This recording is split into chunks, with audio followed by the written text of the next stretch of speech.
ଆଜ୍ଞା ନମସ୍କାର। ନମସ୍କାର। ଆକ୍ଚୁଆଲି ମୁଁ ସର୍ଭେ କରୁଥିଲି, ଆପଣ ଏଥର ରାକ୍ଷୀ ପୂର୍ଣ୍ଣିମାରେ ଆପଣଙ୍କ ଭଉଣୀ କି କଣ ଗିଫ୍ଟ ଦେବେ? ମୁଁ ଏଥର ଭାବିଛି ମୋ ଭଉଣୀ କି ରାକ୍ଷୀ ପୂର୍ଣ୍ଣିମାର ସୁନା ଚେନ୍ ଦେବି ବୋଲିକି।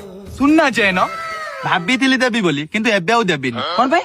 କାରଣ ମାର୍କେଟ ଯୋଉ ରେଟ୍ ର ଚୋର ବୁଲୁଛନ୍ତି, ସେ ସୁନା ଚେନ୍ ପକେଇକି ମାର୍କେଟକୁ ଗଲା, ଚୋର ଟାଣି ନେବେ, ତା ବେକ ଛିଡିଯିବ, ଘରକୁ ଆସିବ କାନ୍ଦି କାନ୍ଦି, ବାପା ପୁଣି ମତେ ମାରିବ। କାହିଁକି? ସୁନା ଚେନ୍ ମୁଁ ଦେଇଥିଲି, ଭୁଲଟା କାର ମୋର ନା। କଣ ଦବ ତାହେଲେ? ଭାବିଛି ଦେବି ସ୍କୁଟି। ସ୍କୁଟି? କିନ୍ତୁ ଦେମିନି। କଣ ପାଇଁ? ସ୍କୁଟି ଦେମି। ଏବେ ଯୋଉ ଭଳିଆ ଝିଅ ପିଲା ଯୋଉ ଭଳିଆ ଚଲଉଛନ୍ତି, ପାପା କି ପରି ହେଇକି, ନାଳ ନର୍ଦ୍ଦମା କିଛି ମାନୁନାହାନ୍ତି, ଗାଡି ଯୋଉଠି ପାରୁଛନ୍ତି ଗୋଳଉଛନ୍ତି, ଉଠଉଛନ୍ତି।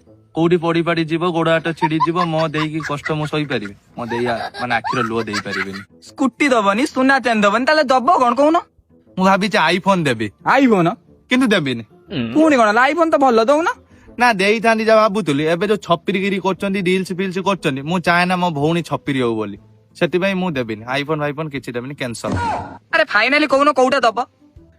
ଭାବିଛି 51 ଟଙ୍କାଟେ ଦେମି, ରାକ୍ଷୀ ପୂର୍ଣ୍ଣିମା ଭଲ ବାରରେ ପଡୁଛି ନା। 51 ଟଙ୍କା ବି ସେ ଖର୍ଚ୍ଚ କରିପାରିବନି।